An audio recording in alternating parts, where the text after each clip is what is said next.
We're back. It's Tuesday with what we're calling the Caleb Show. And I am still not engaging anything any of you guys say about what Dave's doing this week because he's on vacation. But it is what it is. Thank you guys for joining us. It's Caleb Calhoun and Caleb Jarreau here hosting for Off the Hook. Jarreau, how are you doing today? I'm good, Caleb. How are you? I'm doing pretty good. So, have you ever been too hammered to do a show? I'm not, no. Okay. Well, we're both sober today, guys. Luckily, we're going to dive in on fun stuff. We got a lot to get into. We got Jarreau for the first segment, and then after the first segment, after the first segment of the show, he's going to have to balance. He's got a lot of things to handle, so it'll just be me and you guys after that. But hey, we can still have a lot of fun no matter what. So, what are we going to talk about today? We got a little bit of recruiting news. We got a baseball transfer portal news out. That's kind of intriguing. And got some Tennessee-Georgia comparisons going on and the basketball SEC schedule. So a lot to get to. We're actually going to go ahead and dive right in with the news surrounding recruiting. Because recently, just yesterday actually, ESPN made a pretty bold prediction. Tom Van Haren, ESPN staff writer, he made a commitment prediction for 6 of the top 2024 recruits, and one of them on there was Braylon Staley out of South Carolina. He predicted that Staley would go to Tennessee. Staley's a 4-star, 6 feet, roughly 180. And by the way, ESPN alone isn't ranking him a 4-star. 247 Sports Rivals, they all have him as that too. So because ESPN, we agree, is probably the worst at ranking, but at the same time, ESPN is the least biased. They have no agenda when they do it in their defense.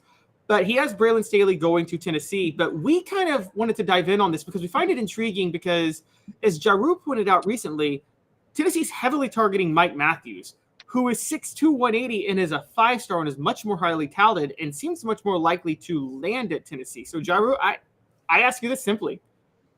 Is there room for Tennessee to land both in the recruiting class? You know, it's an interesting topic because Tennessee was also big on Ryan Wingo, and he's kind of started to lean more towards, your Georgias or your Alabamas. So it seems like they're all in on Mike Matthews and that they're leading for Mike Matthews right now at the wide receiver spot. So for Braylon Staley, I think it's going to come down to North Carolina and Tennessee. He officially visited Tennessee on June 16th. So not this past weekend, but the weekend before. And then he was in his he was at North Carolina last weekend for an official visit. And it's interesting, too, with him because 247 Sports has 3 crystal balls for Braylon Staley to go to Clemson.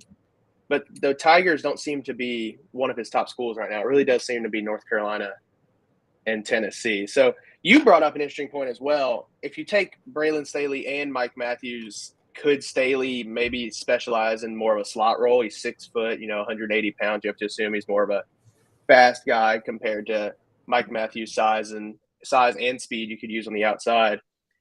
Also, Tennessee, like we saw last year, struggled with depth at the wide receiver spot. You had a lot of injuries. So Braylon Staley would probably be able to find a role. I just wonder if he's kind of mulling over if he wants to go to North Carolina, where playing time is probably a lot more prevalent than it would be if he went to Tennessee. Yes, but if you can get on the field at Tennessee, you're going to get turned into an NFL receiver. So, I mean, it's one of those where you take one, you take the other, you just kind of try to figure out what's going on with that. But yeah, I would assume that, okay, so right now Tennessee in their slot role at receiver, they have obviously Squirrel White, Dante Thornton, but there is room for a long-term future prospect at the position, and so you could theoretically see room for Braylon Staley. But I'm with you. Just because he's 6 feet doesn't mean that he's like a speed guy. We are just assuming that, so we don't know for sure. Maybe the rating is based on an assumption that he'll grow into what he's grow into a 6'2", 6'3" guy. We don't know. But so my question for you is, if you are Josh Heupel, do you consider maybe not taking Braylon Staley or maybe being a little distant because you're worried that if you land him, you won't land Mike Matthews? So Staley's committing this Friday, and Matthews is likely going to be a end of July, August commitment right before his senior year of high school. So that is something that they're probably thinking about. I don't think, and we see Tennessee do this a lot right now in their recruiting as well. Tennessee doesn't host as many guys on official visits as Alabama and Georgia does, but that's not because the prospects are turning down official visits. It's because they're not offering out as many official visits as you would sort of expect.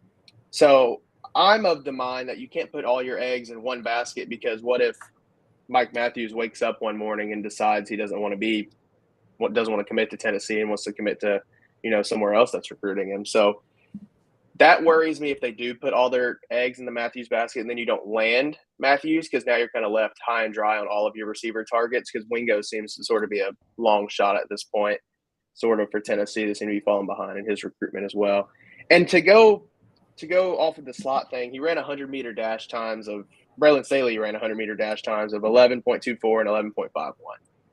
So the speed is there. I don't know if I'd say it's necessarily run you off the field speed that you want, that Josh Heupel wants at that slot position, like you think of with Squirrel White. But I don't know. This is a very interesting one, and I assume if ESPN knows enough to put him in their list of prospects, because ESPN's recruiting usually isn't as up to par with, obviously the recruiting websites, then he seems to be a hard lean to Tennessee. I just don't know how that would work if Tennessee ends up taking multiple wide receivers. Yeah, I agree. It seems, and also if you're Tennessee, and this is where recruiting rankings become a lot very, very sketchy, put it that way, which is that a lot of times you'll see recruiting rankings where programs loaded up on positions they didn't need. So if Tennessee gets a top 5 class because they have 6 4-star wide receivers or higher in the class, well, that's not going to mean that much, because 3 of them are going to transfer and not really play. I will say that it's funny you bring up Ryan Wingo. I actually thought he would have been leaning Tennessee more, but particularly being from Missouri, which is, as we know, Josh Heupel developed a reputation as an offensive coach when he was coaching at Missouri, and Ryan Wingo's from St. Louis. But at least according to some sources I'm seeing, he's leaning Georgia, isn't he? That's what it seems to be, yeah, for him. He seems to be trending more towards Georgia. And then it's kind of funny you bring that up, because Mike Matthews, the prospect from Georgia, is leaning towards Tennessee right now. So it really was – Tennessee was heavy on Ryan Wingo, and then Georgia kind of started taking the lead. And then Mike Matthews came onto the scene a little bit later, but him and Tennessee staff has really gelled in their little bit of time. And then obviously Mike Matthews took his official visit and really liked it. So I would say right now Matthews would be a Tennessee lean, and like you said, Wingo is probably more towards Georgia. Yeah, I would think the same thing. Good morning, Travis. Travis is bringing up a story on Florida baseball coach Kevin O'Sullivan. Travis, yes, I'm aware of that story. It's a couple of years old. It's going to be a little bit difficult for me to just try to. I'm not going to squeeze that in right now. Put it that way. It's a little bit disturbing. We'll just stick with that. We'll get to baseball in a minute, but kind of rounding out the recruiting rankings for this and where things are going. If you are a receiver, Jarreau, now would you take, if you're a 4-star French 5-star, if you're Braylon Staley, would you take a chance at Tennessee where you may not play just because the system, the reward is so great if you become a starter in that system? With the transfer portal the way it is today, I would, yeah. Just because Braylon Staley and also Tennessee doesn't have a receiver yet in the class. It's just they're in with so many receivers right now and have so many receivers on campus that picking up multiple in this class could cause issues for guys not seeing the field. But like we've said before, if Braylon Staley does take over that slot role, he could be, Jalen Hyatt levels of NFL scouts and making a jump in college. And if he doesn't see the field the way college football is today, he can transfer in 1 or 2 years with no penalties and start over somewhere else at a different school. So the transfer portal really does change everything, because we're having this whole conversation when he could be thinking about he could always decommit in a month too if Mike Matthews commits to Tennessee, or he could get to campus for 1 or 2 years, realize he's not going to see the field and transfer to somewhere else and play almost instantly. So it really is a unique situation, especially with the way college football is today. Yeah, I would venture to say the same thing. This is why I think Jake Merklinger committed. I think Jake Merklinger took a shot, wanting to play in Heupel's offense. he might not win the job over Nico, but if he doesn't, so what? He can go transfer and play somewhere else, and he doesn't really lose a year of eligibility because he could just take a red shirt if he wanted to. So, I mean, I agree. I don't think it's a big deal at all. Moving on, we're going to talk a little bit of Tennessee baseball because we had some breaking news this morning. Not Florida baseball, Kevin O'Sullivan drama. That's crazy. But last night was the end of the College World Series. And then this morning, Chase Burns entered the transfer portal. We talked about it yesterday, but it wasn't official. It's official now, but Jarreau, it does seem inevitable.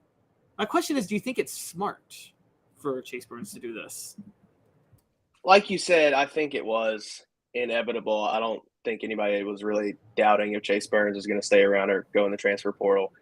But from my standpoint, I don't really see the point of leaving at this point. He was disgruntled about moving to the bullpen, and I understand that. But he was successful out of the bullpen. Before he moved to a reliever role for Tony Vitello in Tennessee, his ERA was over 11 after 4 starts. So he wasn't having success on the mound. I guess you see it a lot of times, too, in college athletes. I would call it maybe a sophomore slump that he just didn't have it at the beginning of the season.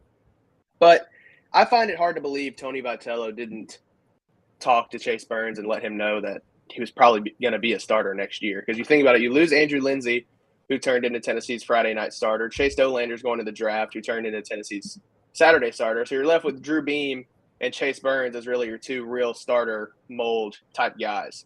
And I assumed before it came out that Burns was transferring that Beam would slide into the Saturday role and Burns would be your Friday night starter like he was his freshman year again.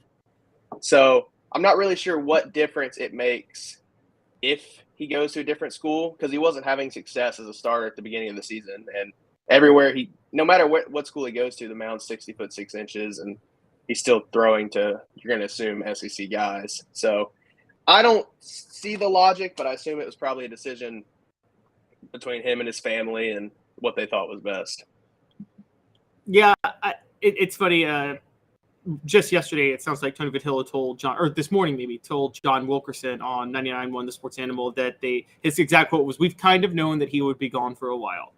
So I guess going forward with this is, look, Tennessee's going to be fine. You talked about it. We talked about it yesterday. They're recruiting really, really well in baseball right now. I think this is if one side hurts from this, I think it's Chase Burns. I think he loses more transferring from Tennessee than Tennessee loses in Chase Burns leaving. And I'm not trying to say that to take a shot at him at all. I want to know what you think. No, I agree, because he would have been the gem of this staff next season. Like, he would have, whenever you talked about Tennessee, like the same way people talked about Tennessee this year, you talked about Chase Dolander, because that's just, he was the ace. When going into next season, it would be Tennessee baseball, and then the next sentence would be Chase Burns, just because he was going to be the gem of this staff. But like you said, I feel like Tennessee and Tony Vitello are probably going to find arms, whether it be from the transfer portal, they get freshmen in. The only difference now is there's a little more pressure for Tony Vitello to land some of those guys out of the transfer portal. We already saw they got Jacksonville State's Friday night starter, AJ Causey. He's more of a submarine type guy that I could see out of the bullpen. So next season, they're still probably looking for that second or third starter. You assume Drew Beam will stay in the starting rotation, and then you probably have an AJ Russell type who come out of the bullpen and take on a starter role. For Burns, I know he wants to be a starter, and it's not common you see closers with 4 pitches in college baseball or in Major League Baseball come out of the bullpen. So I get that. I just don't see – I know that Tennessee was trying to recruit him to stay. So I find it hard to believe that Tennessee would have told him he wasn't going to try to start next season. Yep, Travis brings up Chase Burns coming out of the bullpen was genius. I agree. Billy Bob Cooter jumps in. Billy Bob says, unfortunately, NIL has UT as well, has hit UT as well. Kids leaving for more money. I'm gonna disagree a little bit. I don't know if NIL had a role in this. Do you, Jarreau? I think it was what you said. I think he was upset about not being moved to the bullpen, and to quote Michael Jordan, I think he took it personally and decided to bail. Yeah, I think NIL will determine his landing destination, but I don't think NIL made a difference for him entering the portal. Because like we talked about, I think he was angry after moving to the bullpen. He wants to be a starter. He told us after the final game in Omaha that he wants to be a starter. So I assume he's going to transfer somewhere where he will be a starter. I mean, like you said, Tony Vitello told John Wilkerson this morning on the radio that it was pretty straightforward and that they known he would be gone for a while. So, I mean, it doesn't seem to be like they were offering him money or any rumors like that. It just seems to be he wants to be a starter, and he was mad when he got moved to the bullpen at Tennessee. So I think Yeah. NIL might determine his landing destination, but I don't see a lot of these kids jumping into the portal because they're not making money at Tennessee. Right. And it's kind of weird that to feel this type of way. Any sport is performance-based, and it was pretty obvious Chase Burns was better from the bullpen than he was as a starter this year. Like, there was really no question about that whatsoever. So it's a little weird that he would feel a certain way, particularly just as a sophomore when he was going to move back into the rotation as a starter probably next year, as you bring up. Now, as far as team chemistry goes, we talk about this. We talked about it with football yesterday. It does seem like there's a chemistry factor in baseball, though, even though it's the most individual team sport there is, where it's a team sport. You, more than any other sport, you need help. Less than it, one person can't do it on their own more than any other sport. But it's also the one sport where you just have to care about your job and not worry about what else everybody else is doing. So it's the most individual team sport. But chemistry does seem to be a factor when it comes to the luck and the way the ball bounces and the red hotness of the College World Series. So Chase Burns being gone with two other starters gone, as you mentioned, even if they do replace him in the transfer portal, is that going to be an issue? I don't believe it'll be an issue with Frank Anderson coaching the team, because you do have that continuity, and you'll have Drew Beam still, who can kind of take on and be the ace of the role. And you have a ton of bullpen guys as well who will stick around. So like I said, A.J. Russell is definitely a candidate to take over a starter's role. He's somebody who gave them distance out of the bullpen and showed a lot of potential as a freshman, and he was talked highly of.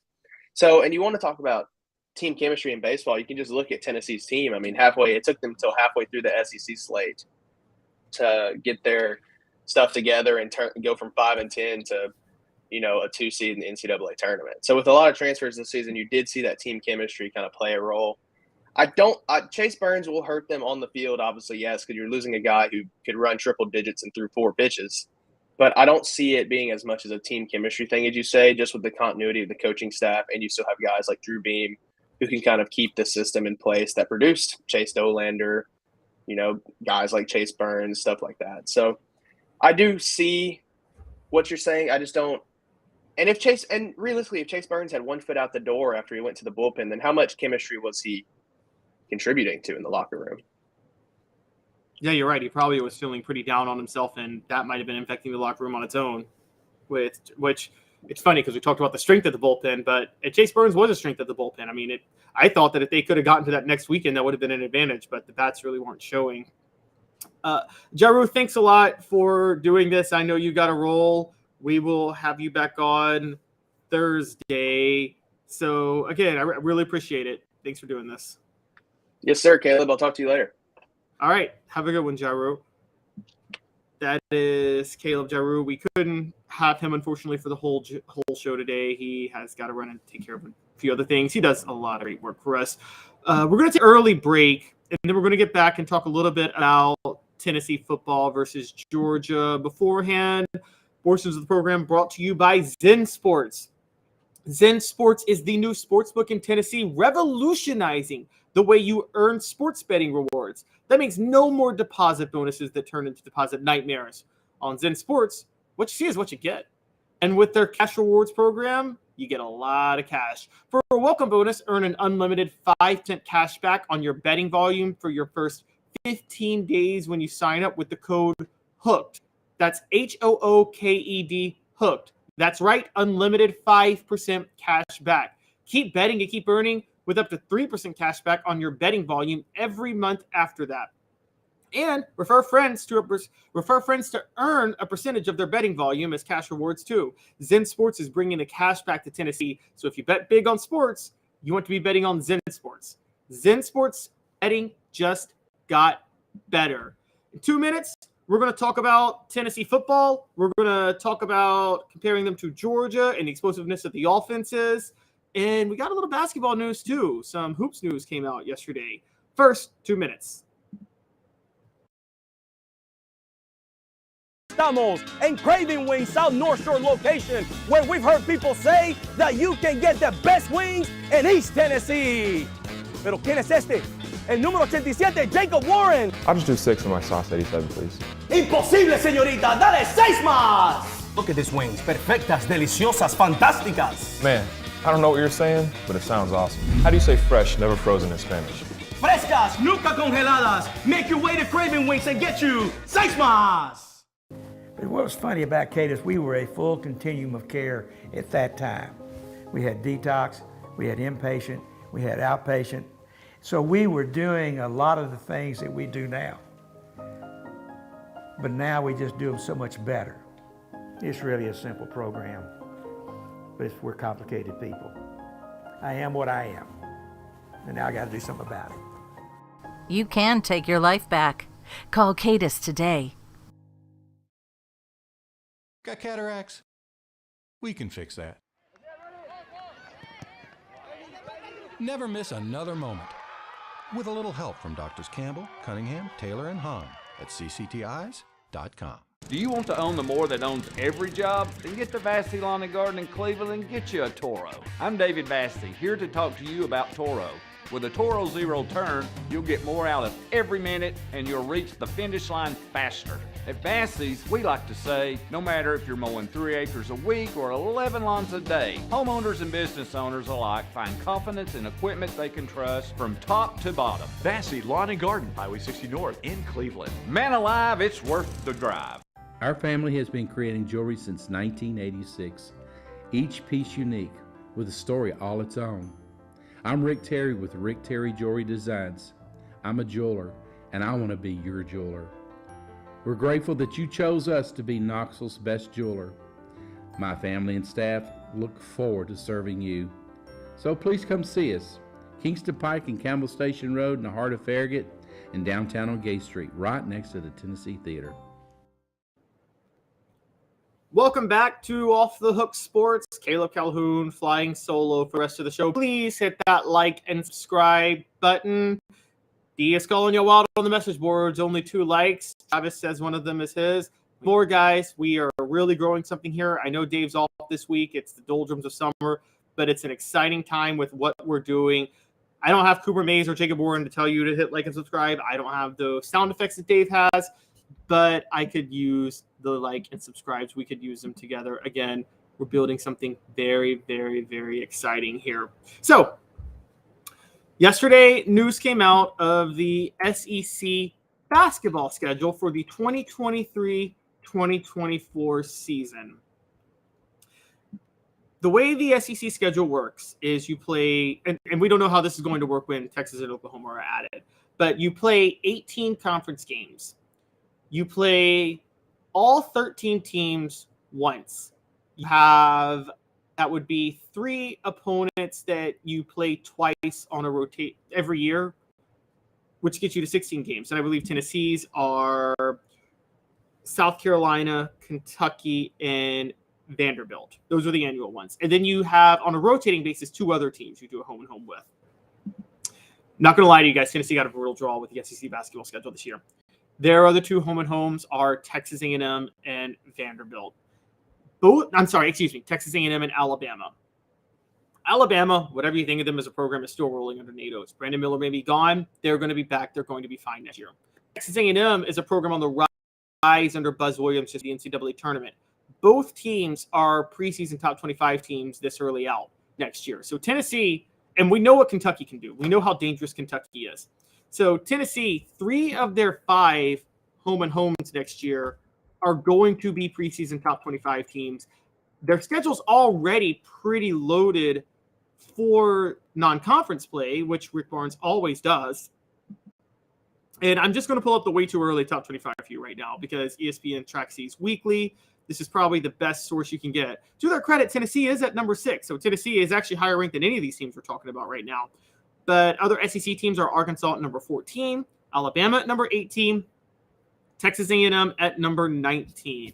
So those are the most notable teams right now. Now, really standing out is the fact that Kentucky is not in the top 25 in this way too early top 25, but Kentucky is Kentucky. You still have to believe they're going to be a big threat. And Kentucky, Florida, and Auburn are all next in line. Now, the break for Tennessee is that the SEC does seem like it's going to be a little bit less loaded this year than it was last year. So I don't think Tennessee is going to complain about this too much. However, it's still not desirable. A couple other breaks they get from the schedule. So their home games include Alabama, which they have to play twice, Auburn, Florida, Kentucky, LSU, Ole Miss, South Carolina, Texas A&M, and Vanderbilt. Now pay attention to two teams I named in that list right there, which would be Auburn and Florida. Those are two of the tough teams in the SEC this year. Neither is in the way too early top 25, but they're fringe. They are, if you go to the site, they are just missing it, and they're next in line. So Tennessee getting both of them at home is a pretty good draw. That's something you want if you're Tennessee. However, on the other end, they've got to visit Arkansas, which is the other top 25 SEC team in the way too early rankings. So that's something you don't really want to deal with if you're Tennessee basketball. However, go to the message boards. Travis, you're right. In order to be the man, you got to beat the man. Bring him on. And quite honestly, I've always been a proponent. I'm not this way in football. I don't think this way in football. But in college basketball, the harder the schedule, the better. You want the hardest, toughest schedule possible. Now, this wasn't the case this was more the case back in the day with the RPI, which 75% of the RPI, if you guys don't remember, was schedule strength. It was actually ridiculous. The BPI is a little more fair. They just rank quality wins, road versus home. You actually have to beat some teams and not just play them, but the more you play, the more likely you are to beat some teams. And so college basketball rewards schedule strength more than any other sport, as it should. So when the NCAA tournament comes around, it gives you the strongest case for a solid seed, and it also prepares you relatively well. And Rick Barnes has done a great job preparing for Tennessee basketball. He always does when it comes to non-conference play, and now Tennessee has a pretty rough draw conference play relative to the SEC. As we're talking about having some issues this year, it's not going to be, at least based on preseason rankings, it's not going to be as deep. Other teams Tennessee plays, they've got non-conference play against NC State for the Hall of Fame game in San Antonio on Saturday, December the 16th. They host Illinois on Saturday, December the 9th. And they have a visit to Wisconsin on Friday, November the 10th, which I believe is going to be their opener. Now, that's going to be an intriguing game. Plus, they've got the Maui Invitational on November 20th, 21st, and 22nd. That's a Monday through Wednesday. So Tennessee's going to have their fair share of tough college basketball games. But I will say this is a bit of a rough draw based on the two teams that they got, which is, again, Texas A&M and Alabama. Kentucky, South Carolina, and Vanderbilt get every year. You might actually get a break this year with Kentucky, South Carolina, and Vanderbilt, because I would say that Kentucky, again, a lot of people are questioning if they are a top 25 caliber team. This may be one of those random rebuilding years by Calipari. We don't know yet, but typically that's like being stuck with Alabama when you're stuck with them. So you never know. Now, South Carolina, on the other hand, they went 11-21 last year under Lamont Paris, but that was his first year. He did take Chattanooga to the NCAA tournament in 2021-22. Based on what he did at Chattanooga, if that were to translate to South Carolina, though, he had 2 losing seasons at Chattanooga before he really took things off. So it's probably still another rebuilding year for South Carolina. As far as the other team that they play twice, it's Vanderbilt's Jerry Stackhouse. And we know Vanderbilt under Jerry Stackhouse is hot and cold. I mean, particularly last year, Stackhouse was left for dead, and Vanderbilt finished very, very, very strong. It was their second straight year in the NIT quarterfinals. They could turn a corner this year, but at some point they have to stop stumbling out of the gate early in the season.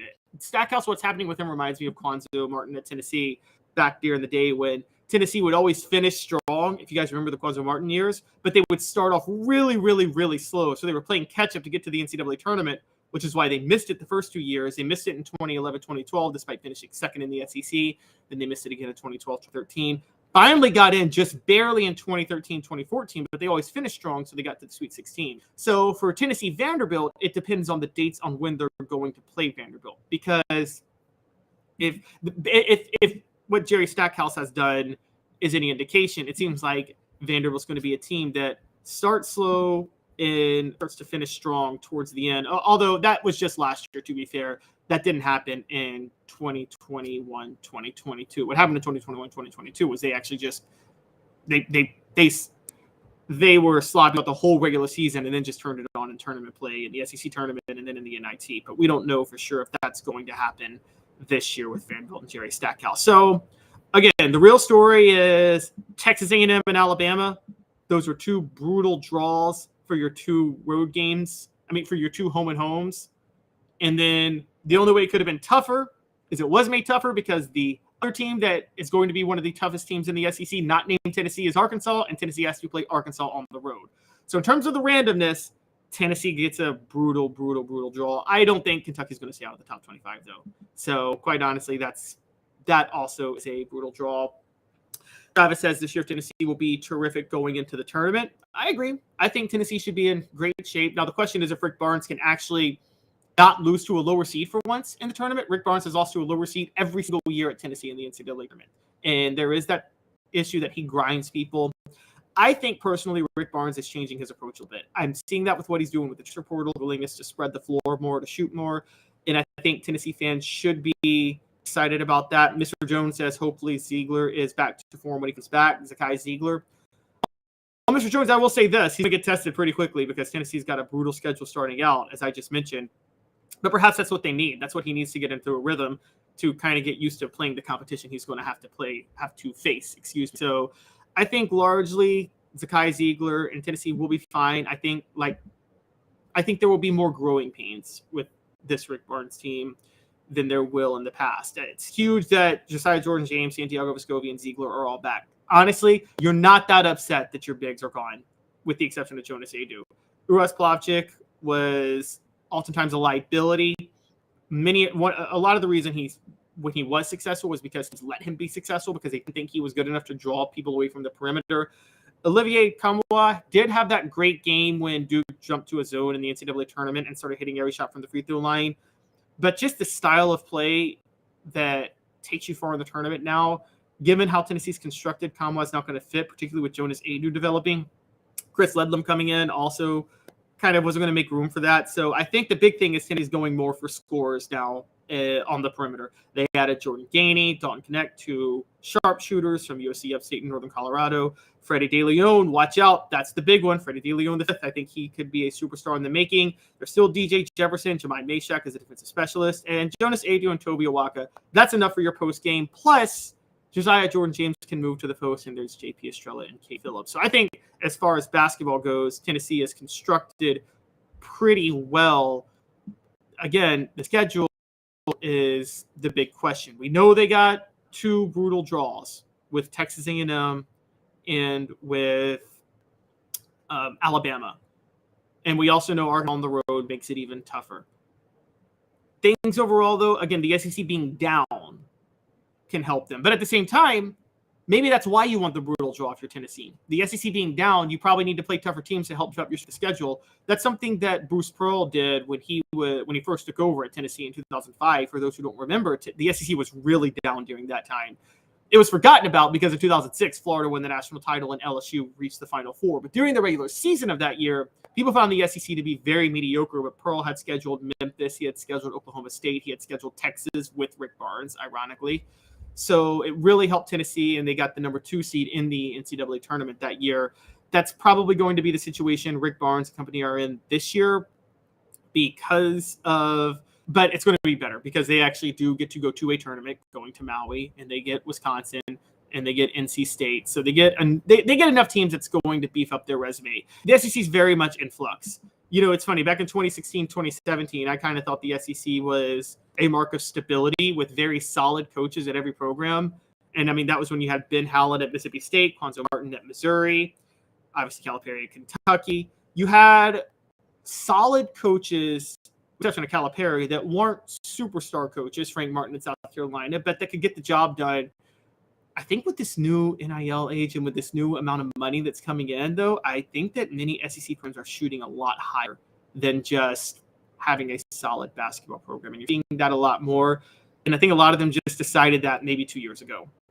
And that's probably has a lot to do with why the league will be in flux this year, because there's still a lot of rebuilding going on. So that's intriguing to pay attention to when it comes to the SEC. Mr. Jones, you asked who replaced Julian Phillips and Olivier Nkamhoua. Nobody. They're going to change their offense. Jonas Aidoo is going to be really the only true post player. If you look at the starting lineup, my prediction is that Jonas Aidoo plays in the post. And then he runs 4 perimeter guys: Zakai Ziegler, Josiah Jordan-James, Santiago Vescovi, and I'm going to say Freddie DeLeon. Now, of those 4, James would be if you need a second guy in the post, James can switch down. But that's what I think they're going to do more than anything else. I think Rick Barnes is going to play a little bit of small ball. Before we move on, portions of the program brought to you by crafttreats.com. I'm sorry, brought to you by Craft Treats. Crafttreats.com is your home for the best pet treats in the world. They even have CBD-infused treats that can minimize your pet's digestive, arthritic, or anxiety issues. Use the promo code Off the Hook. Crafttreats.com. My dog, he's not at the age yet where he has digestive arthritic issues, but he does have anxiety issues a lot. Craft Treats can help chill your dog out. If your dog's nervous about a lot of things, for instance, my wife, when she's alone with my dog, my wife is very annoyed. She watches all the Dateline stuff, and so then she's got a dog who's got anxiety. It's not good for them together. They need Craft Treats for him, so at least one of them can be calm because they just feed off each other's anxiety. So crafttreats.com for the best pet treats in the world. So moving on, let's compare Tennessee football and Georgia a little bit, because there are a couple of intriguing stories that I want to get to that kind of tie together. The first one is that Brad Crawford of 247, our man Brad Crawford, we criticized him yesterday. I don't know if we're going to criticize him today, but he had an interesting take when he ranked the most explosive offenses in the SEC, the top 7. Tennessee came in at number 2, and he said the projected offensive strength would be explosive plays, named Dante Thornton and Joe Milton as the guys coming in, and he also mentioned Jalen Bright and Jabari Small and the need for them to produce to make the offense go. However, intriguingly enough, he named the Georgia Bulldogs the number 1 explosive offense in the SEC. Yeah, you heard that right. The number 1 explosive offense. Not the best offense, the explosive offense. This was shocking to me. This was absolutely shocking to me. Because if you want to say Georgia's offense is better and more efficient than Tennessee's, I can get with that. We saw that last year when Tennessee and Georgia played. They moved the ball so well. Georgia loses a lot of talent from that offense. But I can understand if that's how you feel.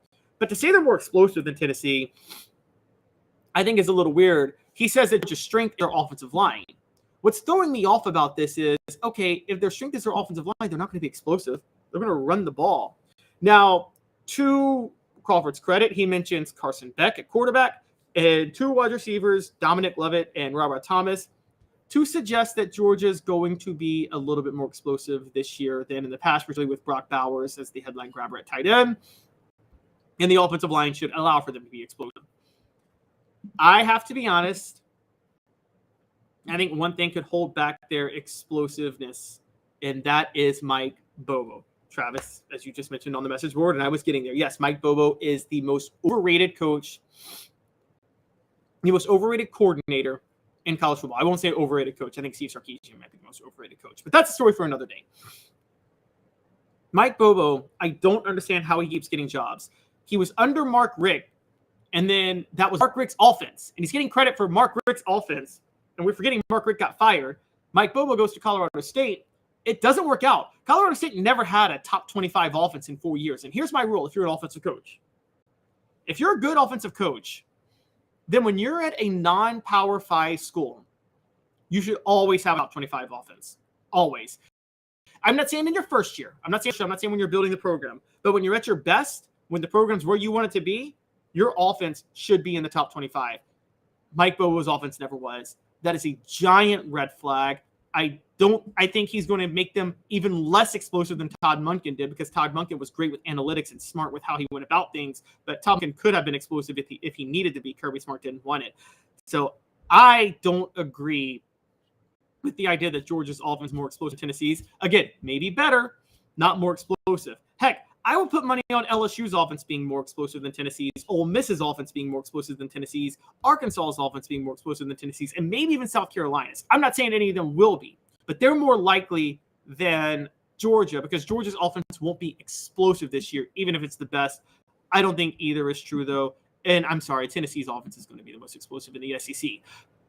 But with that, we've got another story that came out, and this is on Athline, and Steve Lassen had an interesting take. He ranked he looked at college football's biggest trap games for playoff contenders. Now, he didn't consider Tennessee a playoff contender. Tennessee was not in. There were 14 teams that were named playoff contenders.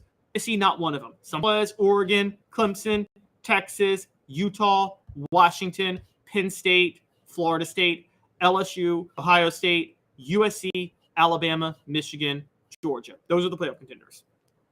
However, even though he didn't have Tennessee as a playoff contender, he said Tennessee is one of the two biggest trap games for Georgia in 2023. The other one being Auburn. Georgia has to visit Auburn September the 30th, Tennessee November the 18th. Now, I'm going to be hypocritical here, because should every trap game team be a playoff contender? No. Obviously, being a team that be a trap game versus being a playoff contender are two different things. However, if you are Tennessee and you are a trap game for Georgia, that means you can beat Georgia. If you can beat Georgia, you're a playoff contender if you're Tennessee, because if you look at the rest of Tennessee's schedule, there is absolutely nobody on the schedule that they're guaranteed to lose to. So I think what drives me crazy about this list, outside of the fact that Florida State is on it, and you guys know how I feel about Florida State, I think they're massively overrated. The same holds true for Texas. I think what annoys me the most about it, if Tennessee can beat Georgia, which you are saying that by the fact that they're a trap game, then you have to believe that they're a playoff caliber team. Because outside of maybe making the case that they can't beat Alabama, there's nobody else that they can't beat on this list. Now, I think they can beat Alabama. But if you're Steve Lassen and you think they can't beat Alabama, fine. But there's nobody else you reasonably think they can't beat on this list. There's Virginia, Austin Peay, at Florida, Texas San Antonio, South Carolina, Texas A&M, at Kentucky, UConn, at Missouri, and then Vanderbilt to close out the year. They'll be favored in all 10 of those games. And right now, they would be favored in all 10 of those games. The only ones they'd be underdogs in are Alabama and Georgia. And if you think they can beat Georgia of those two, that would theoretically be an 11-1 team that wins the East. How do you not think that they can go to the playoff? I mean, I'm sorry, that doesn't make sense to me. It's blowing my mind. And I'm sorry. I think that this makes no sense. I think if Tennessee can beat Georgia, the question of the season is if Tennessee can beat Georgia. And if they can beat Georgia, there's absolutely no reason that they can't go to the playoff. I think this is absolutely ridiculous. So Lassen says of Georgia's 12 regular season matchups, this game in Knoxville is likely to be the closest in terms of spread. Can the Volunteers' high-powered offense find a way to move the ball? Bulldogs standout defense. Okay, relative questions. Fair questions. Alabama, by the way, their two trap games are considered Tennessee's other foe on here. Their two trap games are considered Texas A&M and Auburn, both on the road. There's a lot of talk of, by that point, Auburn will be rolling under Hugh Freeze. Again, Auburn can be trap games for Alabama and Georgia, but nobody believes reasonably they're going 10-2. There's really not a path for them to go 10-2 or 11-1. And the Texas A&M game is called a trap game because they almost won last year and then beat Alabama 2 years ago. But I think the Texas A&M is going to come off the rails under Jimbo Fisher. LSU is another SEC team. They have a trap game that's considered at Ole Miss. I mean, I agree, and I actually think Ole Miss should be a trap game for Georgia if we're looking at trap games for everybody. And then Duke is considered a trap game for Notre Dame, Arizona for Oregon State, Syracuse and NC State for Clemson. Kansas considered a trap game for Texas. Texas should not be on this list. Baylor and Arizona, both on the road, are considered trap games for Utah. Michigan State and Oregon State are considered trap games for Washington. Illinois is considered a trap game for Penn State. Obviously, Michigan and Ohio State wouldn't be trap games for them. And then for Florida State at Pitt and at Florida.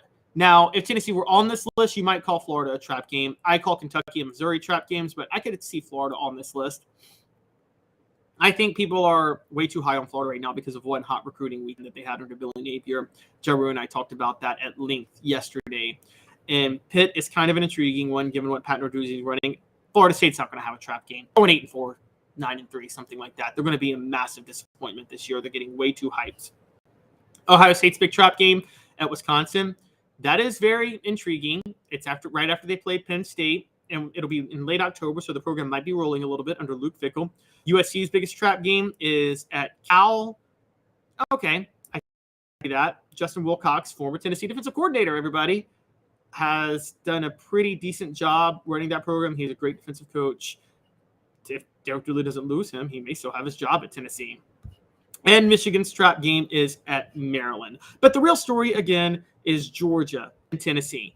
If Tennessee can beat Georgia, there's no way they can't be considered a playoff contender. So I think Tennessee should take it very personal that they're not considered a playoff contender on this. And they should take it very personal that they're not considered the most explosive offense in the SEC entering 2023. And Georgia shouldn't even be on this list. Explosive and good don't mean the same things. Okay, explosive are scoring off big plays, and if you're going to sell offensive line, that doesn't mean that Georgia can score on big. That Georgia's going to rely on a lot of big plays. I just don't buy that. I don't care about their new tight end, about their new receivers.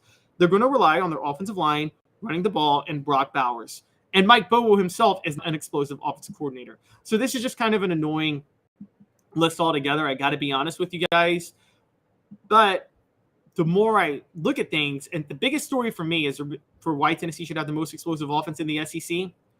The SEC has run off a lot of good offensive coordinators for whatever reason. South Carolina brought in Dowell Gaines this year. I don't think he's a good offensive coordinator whatsoever. As a matter of fact, I quite honestly think he's awful. I can tell you that as a Titans fan in 2012 and 2013, he was an embarrassment calling plays under Mike Munchak. It was just horrible to watch. That's a horrible hire for South Carolina. Georgia, Mike Bobo, I keep insisting, that's a terrible hire. Mike Bobo he's not a good coach. That's going to expose itself fairly shortly. Alabama, Tommy Rees, Tennessee fans should be happy about that. They should actually be a little excited about Tommy Rees at Alabama because, again, not that good of an offensive coordinator. Given those facts, and obviously Texas A&M, Bobby Petrino, that's like the worst offensive coordinator hire ever. I think Tennessee should blow Texas A&M out of the water. I'm telling you guys right now, that's not going to work. The best offensive coordinator hire on this list is Liam Cohen going back to Kentucky, quite honestly. If he were there last year, maybe Will Levis, maybe I'd be higher on him. But long story short, there's a lot of bad offensive coordinators on this list. And I would say that Tennessee has the most explosive, even though they lost Alex Gold and replaced him with Hosley. It's Josh Heupel's offense. Mr. Jones brings up Heupel's had a top 10 offense every year as a coach and a coordinator. Yep. And Travis says the Titans are a dumpster fire anyway. Yes, they are a dumpster fire, but they are a dumpster fire largely because they've had bad head coaches. They've had bad assistant coaches. One of the reasons Mike Munchak got in trouble and I think got fired was because he stayed too loyal to his assistant coaches. And so I think in general, Dowell Gaines is a Tennessee fan should be very, very, very happy about the Dowell Gaines hire. That combined with Shane Beamer, I just don't think Shane Beamer knows what he's doing. He caught lightning in a bottle towards the end of last year with a very good quarterback who could be great with the right system, and they found the right system. I don't trust Gaines to put the right system around Spencer Rattler whatsoever. So I mean, I genuinely believe that Tennessee is actually in good shape. And again, if they can somehow beat Georgia, which this site says they could, they're a playoff contender. You can't hold two thoughts in your head. You can't hold that they can beat Georgia and that they're not a playoff contender because of the rest of their schedule. So this site doesn't make that part of the story doesn't make sense whatsoever. And it also doesn't make sense to call Georgia's offense more explosive than Tennessee's offense. Portion of the program brought to you by Andy Mason Real Estate. For the best prices and service in real estate in Knoxville, there's just one place, AndyMasonRealEstate.com. Andy and his partners have been in the real estate business for a combined 40 years. They know how the market works and how to save you thousands of tens of thousands of dollars. Andy Mason, at andymasonrealestate.com. When we come back, Greg Sankey did an interview with Joel Klatt yesterday about the state of college football. Quite honestly, wasn't much to glean from what he says because he doesn't say much. But I got my thoughts on Greg Sankey and a few things he said and what really should have been asked of him, because I don't think he's getting held accountable for some of the decisions and the things that have happened with the SEC in recent weeks, months, years. We'll talk about that in a little over 2 minutes. At sun, sand, and salt water, the beach is a very relaxing place. Unless you wear contacts. Ow! Open your eyes to the best the beach has to offer with LASIK vision correction from Campbell Cunningham Laser Center. Ah. Hi, Mike Davis here with City Heating and Air, reminding you to always dare to compare. Our team provides quality local heating and air service, installation, and maintenance across East Tennessee.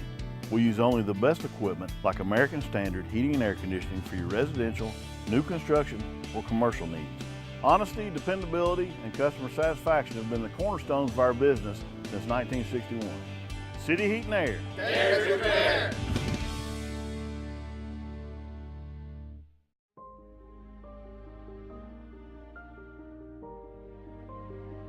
Our family has been creating one-of-a-kind pieces of jewelry in West Knoxville since 1986. Each piece is a combination of unique processes that bring your idea to life. Every day in our shop, a truly special item with a story all its own is being manufactured in our facility, bringing the history and family sentiment into a whole new generation of life. We're grateful that you chose us to be Knoxville's best jeweler, a title that we value and respect. Because to me, being a jeweler and owning a jewelry store are not the same thing. I'm Rick Terry, I'm a jeweler, and we want to be your jeweler. Kingston Pike and Campbell Station Road in the heart of Farragut, and downtown on Gay Street right next to the Tennessee Theater. When you want a hard cider that's easy to enjoy, one that's crafted to perfection, you need Tennessee Cider Company. Some say it's the signature cider of the South. Others say it's the cure to your craving. They all say you'll savor every sip. With a selection of ciders free to sample, all it takes is one taste. Visit tncidercompany.com for more information, as well as to shop our ciders and merchandise online. Thirsty yet? Doors open at 10 a.m.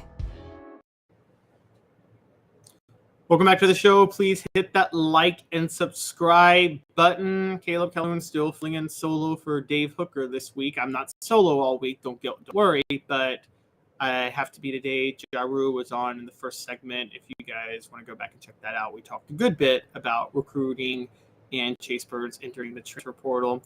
Travis says he wasn't expecting Calhoun with the Cajun spelling to make it on the show today since LSU won the World Series. Hashtag hangover. Travis, I did not celebrate LSU winning the World Series. I am not an LSU fan.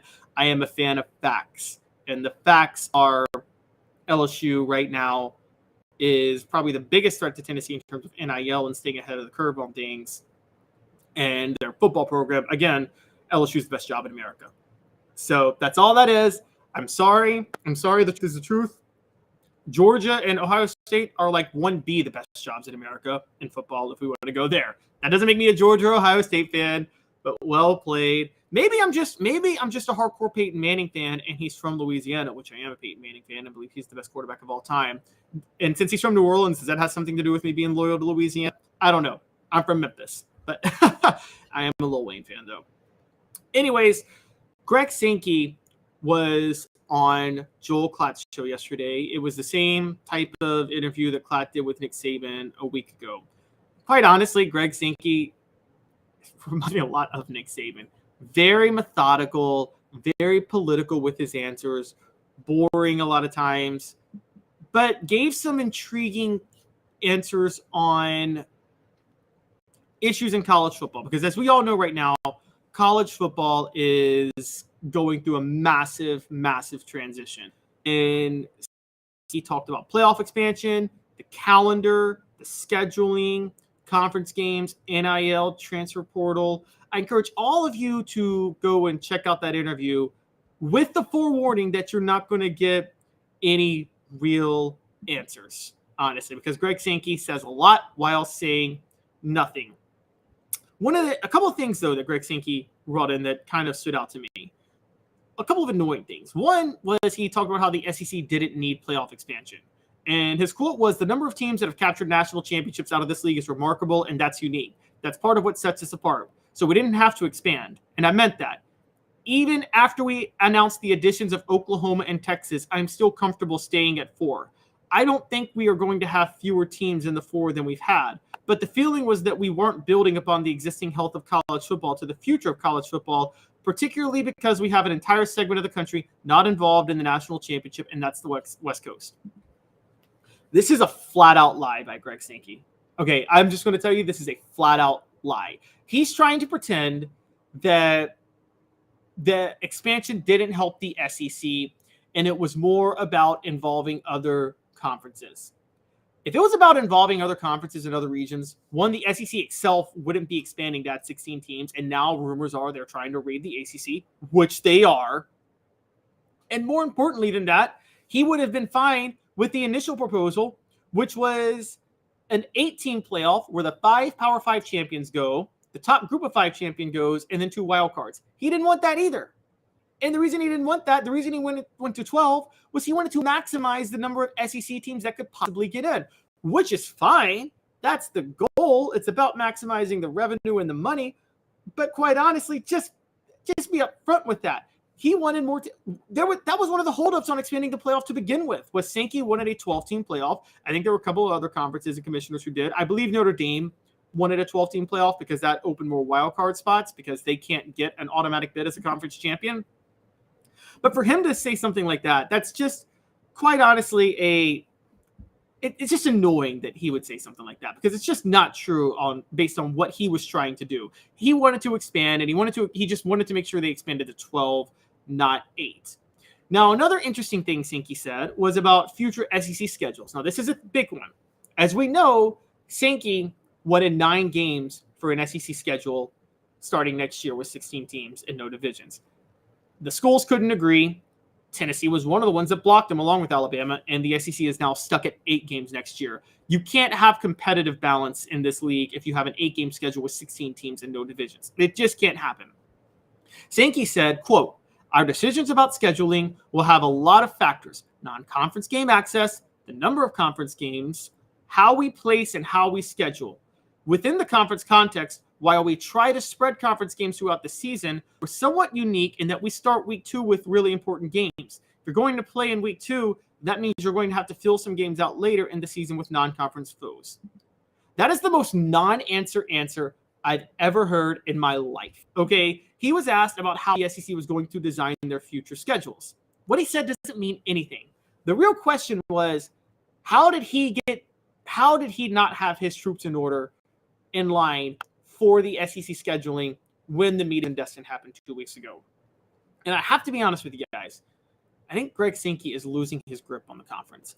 I think that what he doesn't want to acknowledge is he tries to act like everything's under control, but it's not. They added Texas and Oklahoma, just really quick. Texas and Oklahoma asked to join the league, it looks like, and Sankey added them. After having already signed that big deal with ESPN and ABC that they're locked into for 10 years, while the Big Ten has a TV deal worth twice as much that they'll get out of in 7 years. So before the SEC gets its next conference, before the SEC gets its next TV deal, the Big Ten will be on into its second deal, while its first one is already more than twice as much as the SEC's now. He got played. Greg Sankey doesn't want to admit this, but he got played. He got played by the Big Ten. He got played by the networks. He got played by ESPN. And he played himself by not being prepared for how the league was going to go about scheduling when it added Texas and Oklahoma. And a lot of these questions need to be asked of Greg Sankey, honestly. And he's saying a lot without saying much and without saying anything. And I think there's a lot of wanting to try to get interviews with him, understanding that he is right now the pantheon of college football because his decision-making, a decision he makes carries more weight than a decision anybody else in college football makes right now.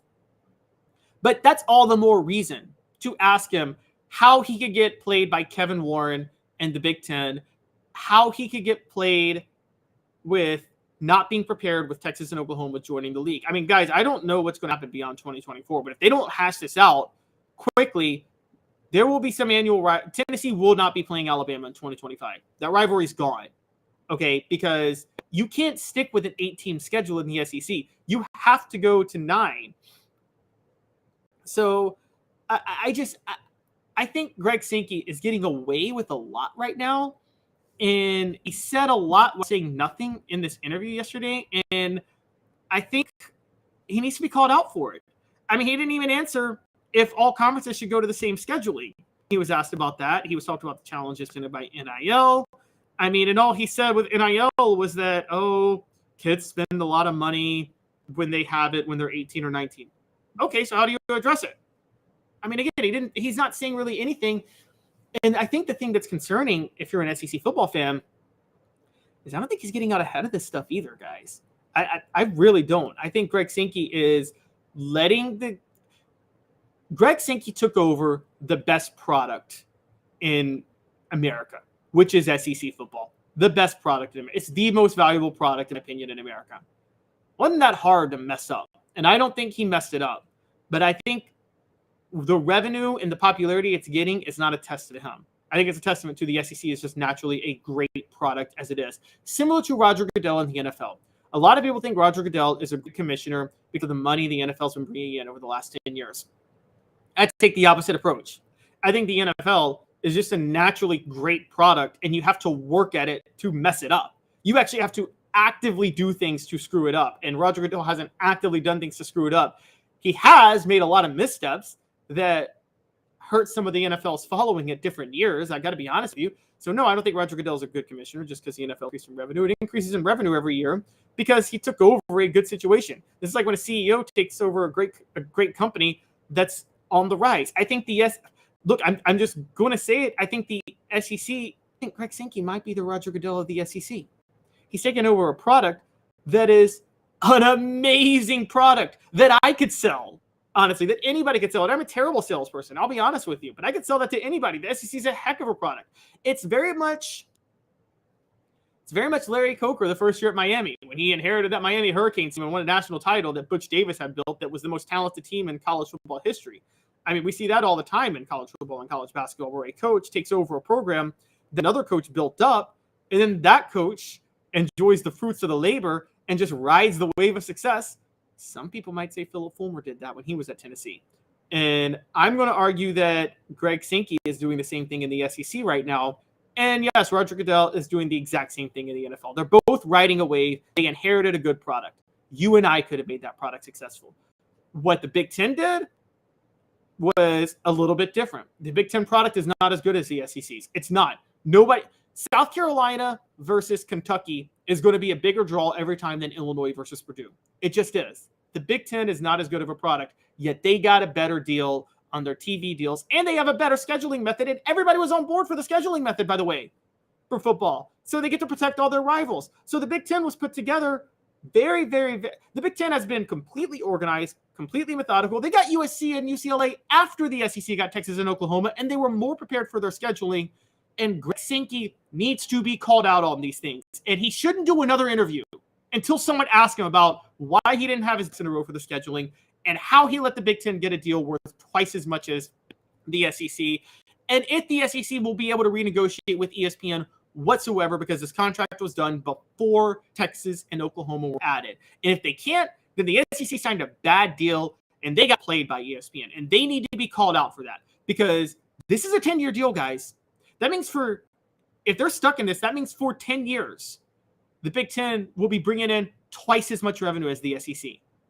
That's a dangerous, dangerous proposition because then that will make the Big Ten product competitive with the SEC because they will have the revenue to hire good coaches, to invest in facilities, and for NIL from boosters, honestly, because the boosters don't have to donate as much to the program. These are big issues. These are things that have to be addressed by the SEC because you can't let other conferences in this horse race pass you by, and he's letting the Big Ten pass him by. Please hit that like and subscribe button. Thank you guys all for tuning in with me today. We're doing our best with Dave off this week, but we're having a lot of fun and hope to continue it. Jarreau should be back on our show for an early segment Thursday, and then we'll have him again for the whole show on Friday. We're going to see what we can do tomorrow. We still should have Josh Ward and Fred White this week, so keep an eye out for those and how it happens. But thank you guys all for tuning in. You guys all have a great rest of your Tuesday.